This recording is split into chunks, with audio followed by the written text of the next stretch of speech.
RG sir का simple सा कहना है कि बेटा अगर आपको बायोलॉजी से इश्क मोहब्बत करना है तो सबसे पहले नाम को समझना पड़ेगा। चलो भाई क्या बोलता है, बोलते हैं sewage treatment plant. Okay sewage, चलो भाई शुरू करें।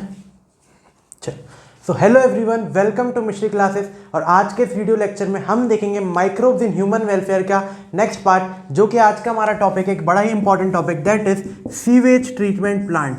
क्या है भाई आज का topic? Sewage treatment plant. Okay sir topic समझने से पहले हम नाम समझेंगे। जी हाँ बिल्कुल, सबसे पहले टॉपिक समझने से पहले नाम समझें, क्योंकि आरजी सर का सिंपल सा कहना है कि बेटा अगर आपको बायोलॉजी से इश्क मोहब्बत करना है तो सबसे पहले नाम को समझना पड़ेगा। चलो भाई क्या बोलता है, बोलते हैं sewage treatment plant. Okay sewage क्या होता है? सीवेज मतलब यहाँ पर वेस्ट की बात हो रही है। सीवेज का मतलब यहाँ पर वेस्ट की बात हो रही है। जितना भी वेस्ट हमारे वॉशरूम से या फिर हमारे किचन से जितना भी वेस्ट वाटर या वेस्ट निकल रहा है, ये सारा वेस्ट को हम कहाँ कंसिडर कर रहे हैं बच्चे? This all waste is consider in sewage. Okay sir समझ गए। अब उसके बाद ट्रीटमेंट का मतलब क्या? ट्रीट करना, कि आपको उसकी बीमारी सही करना है। जैसे कि आप डॉक्टर बनोगे ना भाई, क्या करते हैं व्हाट वी डू, कि आप कोई बैक्टीरियल इन्फेक्शन हो या कोई वायरल इन्फेक्शन हो, किसी वायरस या किसी माइक्रो ऑर्गेनिज्म ने कोई इन्फेक्शन करा, अब वो इन्फेक्शन होने के कारण क्या हो रहा है, वो इन्फेक्शन होने के कारण आपको डिजीज हुई है ना। आप ट्रीटमेंट में क्या करोगे? उस बैक्टीरिया या फिर उस वायरस के अगेंस्ट कोई मेडिसिन दोगे जो कि उस बैक्टीरिया वायरस को निकाल दे या उसका इफेक्ट खत्म कर दे, है ना। सिंपली हम इसे ऐसे करके ट्रीटमेंट करेंगे। सिमिलरली यहाँ पर हमारे पानी को इस सीवेज नाम के बैक्टीरिया ने खराब कर दिया है। ऐसे बैक्टीरिया नहीं, मैं आपको ऐसे बोल रहा हूँ, यहाँ पर हमारे जो वाटर है, हमारे वाटर को इस सीवेज ने खराब कर दिया है। अब हमें इसका ट्रीटमेंट कैसे करना है? हमें सीवेज को रिमूव करना है और हमारे पानी को वापस क्लीन करना है। और इसी के लिए हमने एक प्लांट सेटअप करा। बेटा यहाँ पर प्लांट का मतलब पेड़ नहीं है, यहाँ प्लांट का मतलब है कि हमने एक सेटअप जमाया है ना। तो हमें एक ऐसा सेटअप जमाना है जिसमें हम इस सीवेज को जो हमारे पानी के अंदर है इसको बाहर निकाल के फेंकना है और हमारे पानी को ट्रीट करके एकदम जोरदार बनाना है। और इसी को हमने बोला सीवेज ट्रीटमेंट प्लांट। आई होप आपको ये समझ आया होगा। जी आ गया समझ में सर। आगे बढ़ते हैं। अब इस सीवेज ट्रीटमेंट प्लांट के लिए एनसीईआरटी पहले तो 2-4 इंपॉर्टेंट पॉइंट्स बोलती है। रिस्पॉन्सिबल कौन है?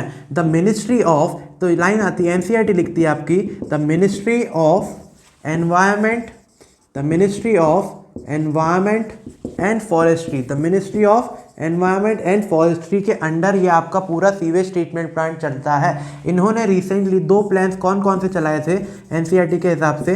गंगा एक्शन प्लान, एक तो गंगा एक्शन प्लान है ना, और दूसरा यमुना एक्शन प्लान। दोनों नदियों को हम जानते हैं कि दो गंगा और यमुना ना दोनों जो नदी है वहाँ पर ये सीवेज ट्रीटमेंट प्लांट का उनके सेटअप कराया गया और यहाँ पर जो पानी रिलीज करा है सीवेज ट्रीटमेंट प्लांट से करा गया। ओके सेकेंडली एनसीईआरटी का एक इंपॉर्टेंट पॉइंट यहाँ पर ये आता है कि मेजर ह्यूमन एक्सक्रीट यहाँ पर क्या है।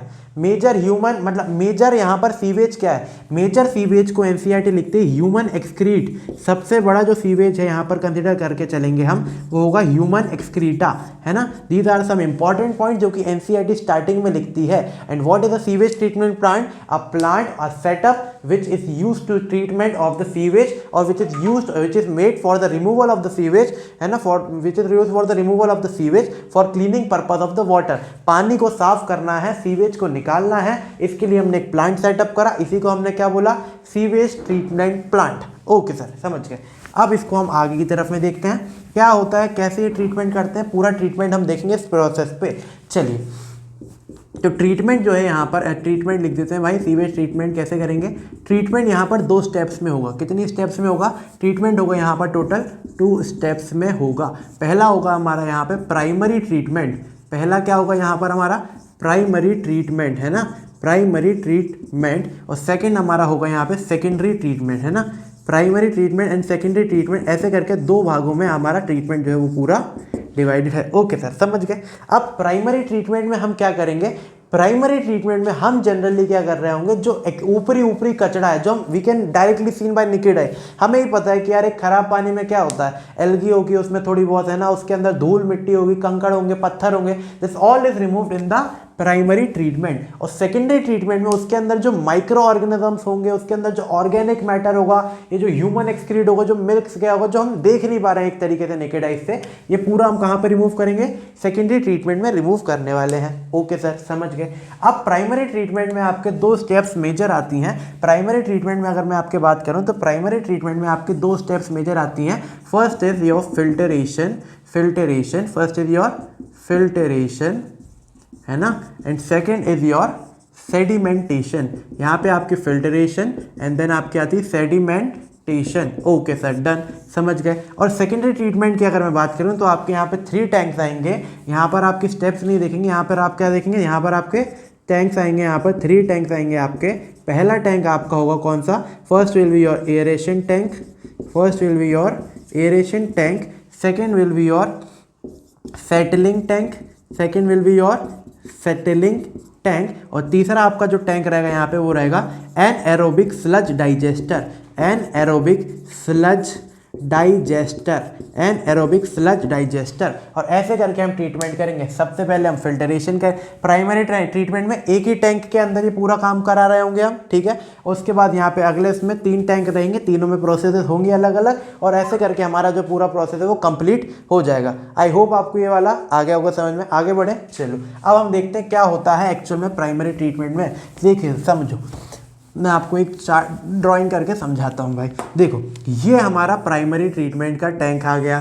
क्या है भाई ये, सर ये हमारा प्राइमरी ट्रीटमेंट का प्राइमरी ट्रीटमेंट है ना, ये हमारा क्या है, प्राइमरी ट्रीटमेंट के लिए टैंक आया। प्राइमरी ट्रीटमेंट हम यहाँ से कर रहे हैं। ओके सर, क्या करेंगे यहाँ पे, देखो ये आपका क्या आया बेटा, ये आपका पूरा पानी आ गया, ये आपका पूरा पानी है ना, ये आपका पूरा आपने ये पानी रखा। अब इस पानी में बेटा 2 प्रकार के कचड़े आपको मिलेंगे, है ना। नॉर्मली अगर मैं बात करूँ तो पानी में 2 प्रकार के कचड़े, एक तो फ्लोटिंग डेब्रिस, क्या होगा यहाँ पर, फ्लोटिंग डेब्रिस, एनसीईआरटी लिखती है फ्लोटिंग डेब्रिस, मतलब जो तैर रहा होगा। क्योंकि जनरली जैसे जो थोड़ा बहुत कुछ प्लास्टिक कोई ने फेंक दी, या फिर थोड़ा बहुत कुछ आइटम वहाँ पे जो फेंक दिया होगा, कुछ आइटम जो पानी के ऊपर ही सरफेस पे तैर रहा होगा, उसे हम क्या बोलेंगे, फ्लोटिंग डेब्रिस। और कुछ आइटम जो बहुत भारी होगा, जैसे पत्थर, है ना, कुछ आइटम जो है यहाँ पर मिलेगा आपको, नीचे की तरफ मिलेगा, है ना, ये आपको क्या हो जाएगा, पत्थर हो जाएंगे, पेबल्स हो जाएंगे, है ना, सैंड, रेत नीचे आपको मिल जाएगी, है ना, स्टोन्स मिल जाएंगे आपको, ठीक है, पत्थर के टुकड़े, कंकड़, ये दीज ऑल आइटम ये आपको कहाँ मिलेगा, नीचे मिलेगा। तो हम क्या बोलना चाह रहे हैं, देखो नॉर्मली पानी है, अगर मैं पानी में देखूँ तो कुछ कचरा जो लाइट वेट होगा वो ऊपर तैर रहा होगा, और जो भारी कचरा होगा जैसे रेत हो गई आपकी, पत्थर हो गए, वो आपके नीचे की तरफ होंगे। तो हमें दोनों कचरों को क्या करना है, यहाँ पर दोनों कचरों को यहाँ से निकालना है,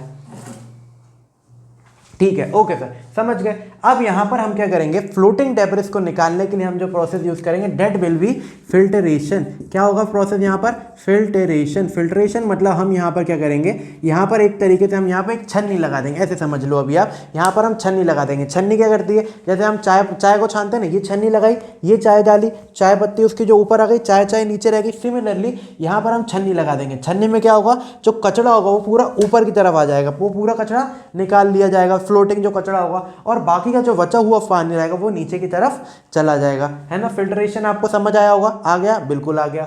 अब आ जाते हैं नीचे वाला कचरा कैसे करेंगे। नीचे वाले कचरे को निकालने के लिए हम यहाँ पर जो प्रोसेस इस्तेमाल करेंगे, that will be known as sedimentation. क्या प्रोसेस यूज करने वाले हम, सेडिमेंटेशन। सेडिमेंटेशन क्या होता है समझो। सेडिमेंटेशन में हम क्या करेंगे, ये जो कचरा है, सेडिमेंटेशन को आप ऐसे समझो, इसमें हम बहुत तेजी से इसको एक तरह रोटेट करेंगे।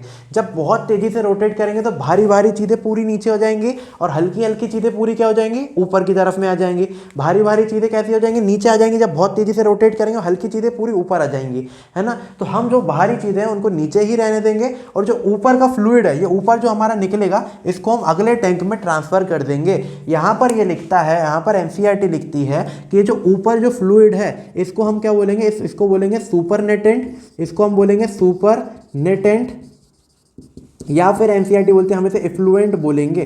कायदे से हमें क्या बोलना है, इफ्लुएंट ही बोलना है। जो ऊपर बचेगा इसे हम क्यों नहीं, इफ्लुएंट या फिर सुपरनेटेंट। और यहाँ पर ये जो नीचे की तरफ का वेस्ट बचेगा, इसे हम बोलेंगे सेडिमेंट, या फिर हम एक और वर्ड याद यूज करेंगे, that is will be known as primary sludge. Primary sludge क्या बोलेंगे यहाँ पर हम, प्राइमरी स्लज। यहाँ पर याद रखना बच्चे, ये सारी टर्मिनोलॉजीज इंपॉर्टेंट है। क्या क्या टर्मिनोलॉजीज बोली समझो। पहला प्रोसेस होगा फिल्टरेशन। फिल्टरेशन क्या है, filtration is the process in which we will be removing out this floating debris, तैरने वाले कचरे को निकाल रहे होंगे, this is known as filtration. Second step will be sedimentation in which we will removing out we will be removing out the sediment, जो भी sediment रहेगा, जितना भी भारी कचरा है, जो नीचे की तरफ है, बॉटम ऑफ द लेवल पे जो कचरा है, उस लेवल का उस कचरे को हम बाहर निकालेंगे through the process of sedimentation. Sedimentation में जो ऊपर का फ्लूइड बचेगा उसे हम सुपरनेटेंट या एफ्लुएंट बोलेंगे, और जो नीचे वेस्ट बचेगा, जो कचरा बचेगा, उसे हम क्या बोलेंगे, प्राइमरी स्लज। इसमें जनरली क्या मिलेगा, प्राइमरी स्लज क्या है, प्राइमरी स्लज जो नीचे कचरा बच रहा है उसे बोल रहे हैं हम, है ना। इसमें क्या रहेगा, पत्थर, मिट्टी, रेत, जो भी बचा होगा, ये सब हम प्राइमरी स्लज बोलेंगे। अब आ जाते हैं हम सेकेंडरी। अब हम आ जाते हैं, ये हमारा पूरा प्राइमरी ट्रीटमेंट कंप्लीट हो गया है। आई होप आपको समझ भी आया होगा, है ना। अब अपन आगे की तरफ बढ़ते हैं और इस आगे की तरफ में से देखते हैं। Next will be our secondary treatment. Next will be our secondary treatment. आ जाइए, सेकेंडरी ट्रीटमेंट। सेकेंडरी ट्रीटमेंट थोड़ा सा इंपॉर्टेंट है, क्योंकि सेकेंडरी ट्रीटमेंट में मेजर स्टेप्स होने वाली हैं। सेकेंडरी ट्रीटमेंट में सबसे पहला टैंक हमारे पास आता है, ये है कौन सा, एयरेशन टैंक। कौन सा टैंक है भाई, ये एयरेशन टैंक। एयरेशन टैंक, इसका नाम एयरेशन टैंक रखा हुआ है, एयरेशन टैंक है। ओके सर, समझ गए। इस एयरेशन टैंक में क्या हुआ है, पूरा एफ्लुएंट आया। एफ्लुएंट कहाँ से, प्राइमरी ट्रीटमेंट से जो ऊपर का पानी था उसे हमने एफ्लुएंट बोला था, वो पूरा एफ्लुएंट यहाँ पे आया। अब इस एफ्लुएंट में हम क्या करेंगे, यहाँ पर अब हम इस एफ्लुएंट में यहाँ पे करेंगे, इसको रोटेट करेंगे। इसको क्या करेंगे, रोटेट करवाएंगे। इसको धीरे धीरे इसमें ऊपर से यहाँ से ऐसे एक डंडी डाल के, ऐसे मान लो एजिटेटर सिस्टम बोलते हैं इसे हम रोटेट कराएंगे। क्यों, मैं बताता हूँ। क्योंकि इस वाला जो टैंक है, इसके अंदर एरोबिक बैक्टीरिया रहेंगे। कौन रहेंगे, एरोबिक माइक्रो ऑर्गेनिजम्स रहेंगे। एरोबिक माइक्रो ऑर्गेनिजम्स रहने वाले हैं। अच्छा सर, इसके अंदर एरोबिक माइक्रो ऑर्गेनिजम्स है? जी हाँ, इसके अंदर एरोबिक माइक्रो ऑर्गेनिजम्स हैं, और क्योंकि वो एरोबिक है तो उनको ऑक्सीजन सप्लाई कंटिन्यूअसली मिलता रहना चाहिए। तो ऑक्सीजन सप्लाई के लिए हम इसको रोटेट करते रहेंगे, है ना। Rotate for oxygen supply. Oxygen supply के लिए हम इसे रोटेट करते रहेंगे। ओके सर, समझ गए कि हमें इसे ऑक्सीजन सप्लाई मिलती रहे, इसलिए इसे रोटेट करते रहेंगे। एरोबिक माइक्रो ऑर्गेनिजम्स इसके अंदर होते हैं। क्या करेंगे, वो एरोबिक माइक्रो ऑर्गेनिज्म इसके अंदर जितना भी ऑर्गेनिक मैटर है उसे डाइजेस्ट करेंगे। क्या करेंगे भाई, इसको डाइजेस्ट करेंगे। मतलब इसके अंदर बहुत सारा ऑर्गेनिक मैटर है ना। हम जो वेस्ट पार्टिकल्स बोल रहे, जो सीवेज बोल रहे थे, ह्यूमन एक्सक्रीट का जो वेस्ट है, जो डिजोल्व हो गया, पानी में मिल चुका है, उस पूरे ऑर्गेनिक मैटर को ये एरोबिक माइक्रो ऑर्गेनिजम्स क्या करेंगे, डाइजेस्ट कर लेंगे, उसे पूरे को खा लेंगे। और हम यहाँ पर कैलकुलेट क्या करेंगे, पी विल, हमें पता कैसे चलेगा, with the help of BOD। What is this BOD? It is bio chemical oxygen demand. What is this BOD? Biochemical oxygen demand. मतलब कितना, और ये होता क्या है समझो। Biochemical oxygen demand is the amount of कितना वेरी सॉरी, कितना बैक्टीरिया कितना ऑक्सीजन कंज्यूम कर रहे हैं ऑर्गेनिक मैटर को खाने में। 1 लीटर पानी में जो ऑर्गेनिक मैटर है, बहुत सारा जो ऑर्गेनिक मैटर है, उसके लिए और बैक्टीरिया कितना ऑक्सीजन कंज्यूम कर रहे हैं। आप इसको डायरेक्टली ऐसे लिख सकते हो कि ये जो BOD है, इससे हम क्या मेजर करते हैं, directly proportional to organic matter. Directly proportional to organic matter. मतलब अगर BOD ज़्यादा, मतलब ज़्यादा ऑक्सीजन रिक्वायरमेंट है, मतलब ज़्यादा ऑर्गेनिक मैटर है। अगर BOD कम है, ऑक्सीजन डिमांड कैसी है, ज़्यादा है, मतलब ऑर्गेनिक मैटर भी ज़्यादा है। ऑक्सीजन डिमांड कम है, मतलब ऑर्गेनिक मैटर भी कम है। ऐसे समझ सकते हो आप एग्जांपल के लिए कि कोई भी माइक्रो ऑर्गेनिज्म है, उसे खाना है या फिर डाइजेशन करना है, कोई भी प्रोसेस के लिए ऑक्सीजन रिक्वायरमेंट रहेगा। जी सर, बिल्कुल सही बोल रहे हैं, क्योंकि ऑक्सीजन से क्या होगा, ATP जनरेट होगा, उनके अंदर कहीं ना कहीं उनके अंदर एनर्जी आएगा, तो उन्हें ऑक्सीजन की रिक्वायरमेंट है काम करने के लिए। अब उनका काम क्या है अभी, कि वो ऑर्गेनिक मैटर खाना उनका काम है। तो ज़्यादा काम करने के लिए ज़्यादा ऑक्सीजन चाहिए पड़ेगा। सिमिलरली ज़्यादा काम करना है मतलब ज़्यादा ऑक्सीजन चाहिए पड़ेगा। उन्हें ज़्यादा ऑर्गेनिक मैटर खाने के लिए ज़्यादा ऑक्सीजन। तो अगर ऑक्सीजन ज़्यादा ले रहे हैं मतलब ऑर्गेनिक मैटर ज़्यादा है, ऑक्सीजन कम ले रहे हैं मतलब ऑर्गेनिक मैटर कम है। तो हम इस से ऑर्गेनिक मैटर हमें पता चल जाता है कि कितना ऑर्गेनिक मैटर हमारे पानी के अंदर है, उससे हम यहाँ से कैलकुलेट कर लेते हैं। This is the role of BOD. समझ आया होगा आपको बीओडी जी। ये हो गया आपका एरेशन टैंक का काम कि एरेशन टैंक में आपके aerobic bacteria, aerobic micro organisms रहते हैं जो कि एजिटेटेड सिस्टम से इनको रोटेट करके ऑक्सीजन सप्लाई करते हैं, क्योंकि एरोबिक है। एरोबिक का मतलब ये कि इन्हें ऑक्सीजन की रिक्वायरमेंट है, इनको रोटेट करते हैं, इनको ऑक्सीजन सप्लाई देते हैं ताकि क्या करें, ये आपका ऑर्गेनिक मैटर पूरा खा ले। इस ऑर्गेनिक मैटर को जैसे ही खा लेते हैं हमारा पानी प्योर हो जाता है। इसके बाद हम जाते हैं नेक्स्ट टैंक हमारा जो है, मैं इसको यहाँ पर छोटा सा लिख देता हूँ कि BOD is directly proportional to organic matter. BOD is directly proportional to organic matter, है ना। अब आ जाते हैं हम नेक्स्ट के ऊपर, that will be our settling tank. That will be our settling tank. बेटा नाम लिखा है, अपन को नाम पढ़ के समझना। जैसे यहाँ पे एयरेशन टैंक में एरेशन लिखा था, यहाँ पर लिखा हुआ है सेटलिंग। यहाँ पे सेटल डाउन करना है, मतलब अब हमें ये बैक्टीरिया हम थोड़ी ना कंज्यूम करेंगे, ये जो आया यहाँ पर, ये जो पूरा यहाँ पे। अच्छा एक और चीज़ यहाँ पर हमें देखना है, यहाँ पर क्या होता है, एरोबिक बैक्टीरिया क्या करते हैं, अपने बैक्टीरिया और फंगल फिलामेंट्स दे देते हैं। यहाँ पे याद रखना, एरोबिक बैक्टीरिया करते हैं यहाँ पे फ्लॉक्स बनाते हैं। क्या बनाते हैं, फ्लॉक्स। फ्लॉक क्या होता है मैं समझो, फ्लॉक का मतलब ग्रुप, बहुत सारे बैक्टीरिया, फंगाई या और उनके पार्टिकल्स के ग्रुप। फ्लॉक्स जनरली क्या होता है, माइक्रो ऑर्गेनिजम्स और उनके पार्टिकल। जैसे कोई बैक्टीरिया उसका फिलामेंट टूट गया, कोई बैक्टीरिया का फिलामेंट है, कोई फंगल का एनसीईआरटी आपका स्पेशलाइज लिखती है फंगल फिलामेंट, है ना। बैक्टीरिया या फिर फंगस के फिलामेंट वगैरह ये सब जुड़ के एक छोटा सा स्ट्रक्चर बना लेते हैं, जैसे हम क्या बोलते हैं, फ्लॉक बोलते हैं। It is a group of micro organisms and it's particles. Micro organisms का ग्रुप और उसके पार्टिकल्स का मिलकर एक छोटा छोटा ग्रुप बन जाता है, और यही ग्रुप जो है वो जो ऑर्गेनिक मैटर को खत्म कर रहा होता है। फ्लॉक्स बोल रहे हैं। अब यहाँ पर हम ये जो फ्लॉक्स हैं ईटेबल तो नहीं है, होता क्या है सेटलिंग टैंक में हम क्या करते हैं, जो फ्लॉक्स हैं इनको नीचे सेटल डाउन कर देते हैं, ठीक है। और इस आगे की और जो हमारा जो इफ्लुएंट है, हमारे जो ऊपर बचे थे हम क्या बोलेंगे, अगेन ऊपर बचने वाले क्या बोलते हैं, इफ्लुएंट। इसको हम क्या करेंगे, आगे एनारोबिक स्लज डाइजेस्टर में लेके चले जाएंगे। कहाँ लेके चले जाएंगे हम आगे, anaerobic sludge digester. Anaerobic sludge digester, है ना, एनारोबिक स्लज डाइजेस्टर में इसको लेके जाएंगे। और ये जो एक्टिवेटेड, ये जो यहाँ पे, ये जो हमारे यहाँ पे नीचे जो एयर बैक्टीरिया फ्लॉक्स बचेंगे, इसको हम नाम देंगे एक्टिवेटेड स्लज। क्या नाम देंगे, एक्टिवेटेड स्लज। एक्टिवेटेड स्लज के, क्योंकि ये कहीं ना कहीं ये एरोबिक माइक्रो ऑर्गेनिज्म जिंदा है ना, इसलिए एक्टिवेटेड स्लज, जिंदा स्लज, जिंदा कचरा है भाई एक तरीके से। और इस एक्टिवेटेड स्लज को हम क्या करेंगे, थोड़ा सा इनोक्यूलम के रूप में इसमें डाल देंगे। कैसे, क्या इस टैंक में कैसे, किस फॉर्म में डालेंगे, इनोक्यूलम। सर इनोक्यूलम, मैंने आपको कर्ड फॉर्मेशन के टाइम पे इनोक्यूलम का मतलब समझाया था कि हम दही कैसे जमाते थे, कि हम दूध में थोड़ा सा दही डालते थे एज अ इनोक्यूलम।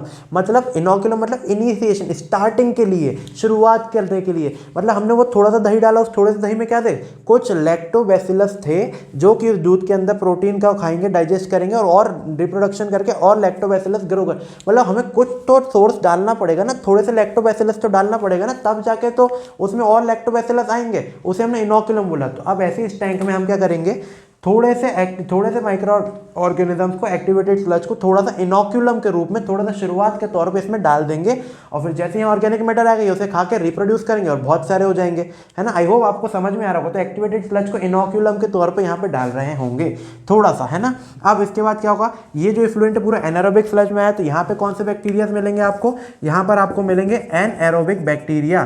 कौन से बैक्टीरिया मिलेंगे, एनएरोबिक और micro organism, sorry anaerobic micro organisms आपको यहाँ पर मिल रहे होंगे। ये एनारोबिक माइक्रो ऑर्गेनिजम्स जो है, इसके अंदर जो थोड़े बहुत एरोबिक बैक्टीरिया बचेंगे उन्हें भी डाइजेस्ट कर जाएंगे, और एक्सेट्रा जो वेस्ट रहेगा उसको पूरे को डाइजेस्ट कर जाएंगे। और डाइजेस्ट करने के बाद ये लोग कुछ गैसेस, यहाँ से कुछ गैसेस निकलेंगी। कौन कौन सी गैसेस निकलेंगी, आप इसको यहाँ से पाइप बना देते हैं, इसमें से गैसेस निकलेंगी। कौन कौन सी निकलेंगी, hydrogen sulphide, hydrogen sulphide, I hope आपको विजिबल होगा, कार्बन डाइऑक्साइड, है ना, कार्बन डाइऑक्साइड और मीथेन। कौन कौन सी, methane, carbon dioxide and hydrogen sulphide, ये तीनों गैसेज यहाँ निकलेंगी, है ना। हाइड्रोजन सल्फाइड, कार्बन डाइऑक्साइड और मीथेन, ये तीनों गैसेज यहाँ पे निकलेंगी। और ये तीनों गैसेज को हम क्या बोलते हैं, these are considered as biogas भी बोला जाता है। ये बायोगैस है एंड दीज आर इनफ्लेमेबल। क्या ऐसी हैं ये, इनफ्लेमेबल, मतलब हम इनसे अपने घर का चूल्हा भी जला सकते हैं। मतलब सर पानी भी साफ कर रहे हैं और घर का चूल्हा भी जलाएंगे? जी हाँ, इससे ये भी कर सकते हैं। और ये एनारोबिक बैक्टीरिया क्या करते हैं, जब बैक्टीरिया को डाइजेस्ट करते हैं तब ये गैसेस निकलती हैं, methane, hydrogen sulphide and carbon dioxide, जिन्हें हम बायोगैस भी बोलते हैं। और ये इनफ्लेमेबल होती है, इससे हमारे घर के चूल्हे भी जल सकते हैं भाई, बहुत जोरदार। और फिर जो यहाँ से जो पानी होता है उसको हम सीधे नदियों में छोड़ देते हैं, या फिर हल्का फुल्का ट्रीटमेंट कर इसको नदियों में छोड़ देते हैं, और जो कि अब जो कि नदियों में छोड़ने के लायक प्रॉपरली हो चुका होता है। वरना अगर हम डायरेक्ट घर का वेस्ट पानी नदियों में छोड़ दें तो भाई साहब नदियाँ हो जाएंगी खराब, है ना। और एक और बात मैं आपको यहाँ से समझाता हूँ, लेक्चर तो यहाँ पर आपको समझ आ गया, पर एक और बात मैं आपको यहाँ पे कहना चाहूँगा। बेटा मैं आपको एक बड़ी सिंपल सी चीज़ बताता हूँ कि जब आप बायोलॉजी पढ़ रहे हैं तो we have to think biologically. मैं जनरली सीवेज ट्रीटमेंट प्लांट की बात करता हूँ, लोगों को बोलता हूँ कि बेटा आपके घरों पर जो पानी आ रहा है वो कहीं ना कहीं आपके सीवेज का ही पानी है जिसको हम ट्रीट करके भेज रहे हैं। तो लोग कहते हैं यू सर ये कैसी बातें कर रहे हो। हाँ, हम क्या होता है बच्चे, जो पानी होता है, जो वेस्ट हमारे घर, ऐसे समझो कि हमने हमारे घर पे पानी आया, हमने पिया, हमने एक्सक्रीट करा, वॉश हमारे यहाँ पे एक्सक्रीट करने के बाद क्या हुआ, वो पानी को क्या हुआ, सीवेज ट्रीटमेंट प्लांट में ट्रीट हुआ, और फिर उस पानी में से कचरा निकाल दिया और वापस वो पानी हमने पी लिया। सर कैसी कैसी बातें कर रहे हो। When we are studying biology तो हमें बायोलॉजिकली सोचना पड़ेगा। यस, ये सारी बातें सही हैं, है ना, हमें ये सब कुछ सोचना चाहिए, क्योंकि इसमें कोई भी बुराई नहीं है, है ना। हम कितनी सारी चीज़ें ऐसे करते हैं जो कि बहुत सारी गलत होती हैं, but still we are doing it. यहाँ पर वी आर स्टडिंग बायोलॉजी, तो हमें बायोलॉजिकली सोचना पड़ेगी कि अगर ऐसा सीवेज ट्रीटमेंट प्लांट्स जो है एक्चुअल में होते हैं, ये सीवेज ट्रीटमेंट प्लांट से पानी ट्रीट होता है और इस पानी को हम पी लेते हैं, और this all cycle goes and similar with this. हमारा यह लेक्चर आज का यहीं पर ख़त्म होता है। बट एक चीज़ आपको मैं अभी भी कहूँगा, और आपको बिल्कुल मानना चाहिए इस बात को, कि हमारी जितनी भी पवित्र नदियां हैं, हम जितनी भी रिलीजियस नदियां हैं, हमें उन सबको क्लीन रखना चाहिए, क्योंकि कहीं ना कहीं हम वही पानी हम तक आता है और हम पीते हैं, और हमें सब नदियों को क्लीन रखना चाहिए। This is all, that's all. आपको पूरा लेक्चर आई होप समझ आया होगा। अगर कोई भी दिक्कत हो, कोई भी डाउट हो, आप बिल्कुल मुझे बताएं। नेक्स्ट लेक्चर में मैं उसे क्लियर भी करूंगा और अपने आप को और इम्प्रूव करने का ट्राई करूंगा। If you like this lecture, like करो, सब्सक्राइब करो, आग लगा दो बेटा, जो कर सकते हो वो करो, पर जितने भी लोग जिनको ज़रूरत है उन सब तक ये लेक्चर पहुँचाओ। तब तक के लिए ओके बाय, चलो भाई।